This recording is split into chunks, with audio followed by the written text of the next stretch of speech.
from one lady who said that, her husband doesn't show his emotions often, but he explored some of his emotions the way that we did it, in a safe way, in a safe manner, through different exercises that we did that he hasn't shared in a while. So that's a real important part of drama therapy, is having that trust in one another, and being safe with one another, and a lot of times you learn from each other. That's why I like to work with groups versus individuals. There are drama therapists who work with individuals, and they do great work. I like to work specifically with groups, because you have in smaller groups, 10 people or less, because you may be exploring the same subject, but you're seeing different out views, and part of the drama therapy group is the processing, like I said. So we're, after doing an exercise, we're coming together and we're talking about it. So it's not just talk. It's not like a traditional kind of one-on-one talk-based therapy. We're bringing it to life. We're bringing it from the inner self to the outer self. So share about one of the exercises. So, I'm trying to kind of visualize it and give people a picture about, especially those who maybe have never done, drama, or never been in the theater. Like what can someone expect maybe one of the exercises? Do they kind of share their own story themselves, or they kind of collaborate together? Or? Well, one thing that we did was sculpting in our first, on the 6th, I think it was. And so, I asked the group, this week, what are some, we did our check-in, so we used scarves. And, you chose a scarf based off of, again, how you're feeling right now, but you could choose, you could choose a solid scarf. Maybe it's solid purple because maybe you love the color purple and you're feeling great right now, and so you're happy and you're just glad to be here. So maybe that's what you choose. But there are a lot of scarves, and maybe you choose one with a lot of a different pattern to it. And maybe that represents you've got a lot of thoughts going on right now, and they're just everywhere, and you're having a hard time just focusing right now. So all the different patterns, and some scarves have they're made of different material, and so just even by how it feels, how the material feels, maybe something feels a little rough to you, and they say, I've been kind of, I see that I don't know if angry is the right word, but I just irritated. Like right now, somebody says something and I get irritated, and they're feeling that, and they're this roughness. It's amazing to see what people can get out of a scarf. So that's kind of a check-in that we do. Since it was a new group, I had them also with your name write a name tag, but my name is Peyton, so I gave as an example, think of a word that describes part of your personality. Not how you're feeling right now, but a part of who you are, and have it start with the same letter. So for me, I was present Peyton, because I was focusing, part of my personality is I try to focus on the present, in the here and now. And then of course it's new group, so you're getting to help remember each other's names. So that's why we did the name tag. But the check-in part was the scarf.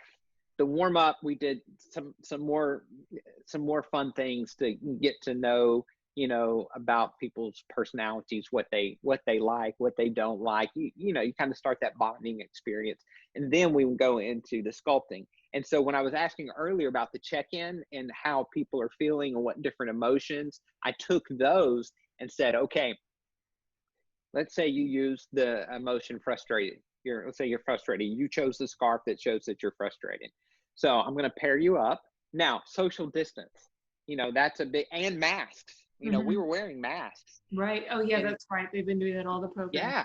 Yeah. And see, when people think, how can you express if you're wearing a mask, how can you show that how you're truly feeling? Because you're covering up half your face, or whatnot. How can you show that? But, a lot of times you can tell emotions in someone. We have five senses, right? So you can tell how someone is feeling, even if they have, quote, the blank face, right? So especially if you take a loved one, a friend or someone that you had that deep relationship with, and they may not be frowning, to show that they're really sad, but you can just look at them, right? And sense something like, are you okay? The happy eyes or the sad eyes. Yeah. Yeah. So we do show our emotions through other body parts as well. It doesn't just have to be from here to here, So so people saw that as challenging, but I think it's a positive way, to show that you can read how people are feeling in, like I said, in multiple ways. It's not just from here to here. Okay. So we're going to pair up, and if people came and they knew each other, husband, wife, I know was one couple, or maybe they, two best friends come together or whatnot. I try to switch them up. So, you really have to be paying attention to the other person. And so for sculpting, what we would normally do, if we didn't have the social distance, I would have one person, almost, you can say it, kind of the clay. Your body is the clay. You're just real loose, and then the other person is the sculptor. And if there wasn't social distance, then I would have that person. Okay, whatever frustration looks like for you, you're going to use their body. You're going to use their hand. You're going to, turn their head. You're going to design that, for them as if they're literally clay. Wow. And show what that looks like. Now, since we couldn't touch each other, I just had them verbalize it. Raise your, they could say, okay, raise both hands towards the sky. Now look up towards the sky.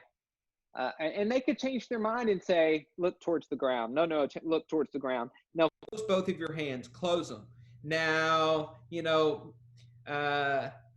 face to the left, lower your right arm. I mean, whatever it is, and the person is doing it. And then eventually, once they're okay with it, then, then they freeze in that position. Then they can step back, and the people who were just sculpting could see same word, but how different people use the different body to sculpt it and to show it. And then they discuss what they did. Why is the arm lifted up, or why is the fist, or, if they're frustrated, maybe it's made them tired. Maybe they're the type of person that gets tired when they're frustrated. So maybe they just went like that, because we all react in different ways. And so this was using their body as an expression. And then we would role reverse, right? So the other person, who was the clay, can show and represent in the same way. Cool. How cool. What a cool visual. Yeah. So that's making it, again, verbal instead of, you may want to talk about it. Well, in fact, they did talk about it at first in the check-in. You're talking right then about some of your different emotions and how you're feeling, but then we're making it visual. You're bringing it alive. Another thing that we could do is, I could have people move throughout the space and just together. And so not even do sculpting, but just together, and then throw out a word. When I throw out a word, I want you to just stop, and everybody at the same time show that word, So everybody's moving throughout the space, and then I say joy.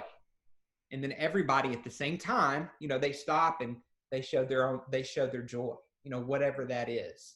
But I think it's important to view what other people are doing. That's another thing, again, about group work I like, because, again, you're seeing other people's perceptions.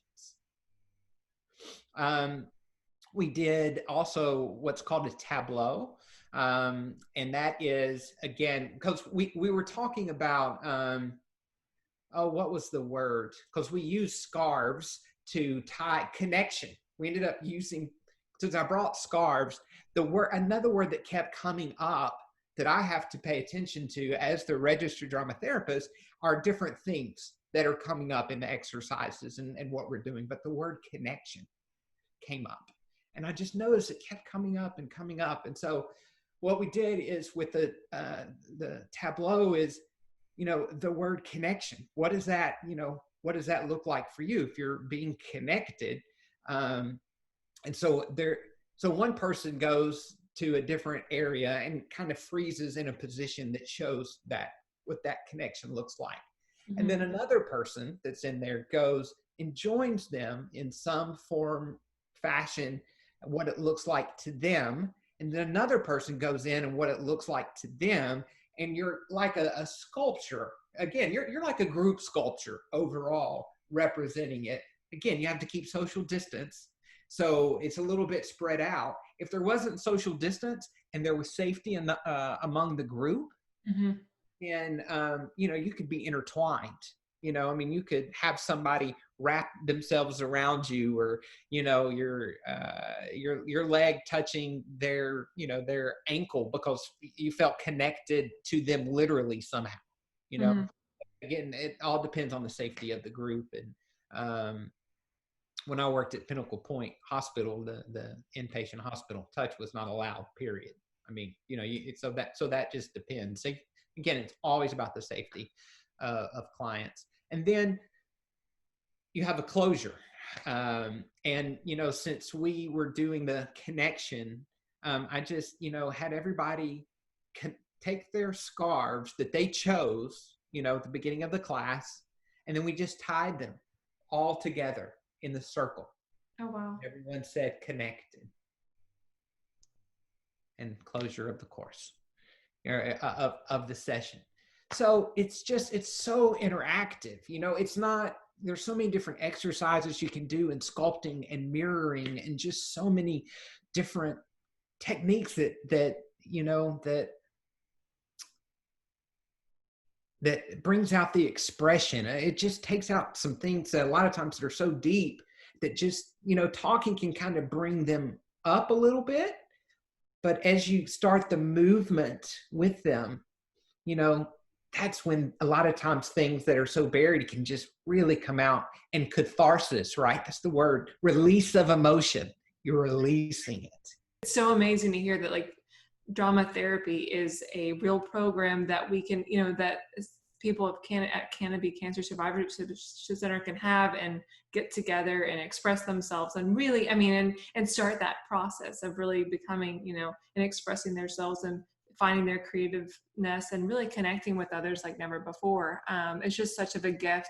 I know that they will totally enjoy having and the talents that you bring. And I'm so thrilled to hear that you're bringing these programs to the Woodlands. And like you said, it's just truly incredible how, Houston is definitely dominated in the medical center, but however, to just see up here in the Woodlands area and becoming our own medical center. Even Memorial Hermann is called the Memorial Hermann, the Woodlands Medical Center. It's just incredible to see the technology, like you said, about, all of the advances in surgeries and all of the things, but the support and the programs like yours will bring to this community and really bring us together like never before and really heal together.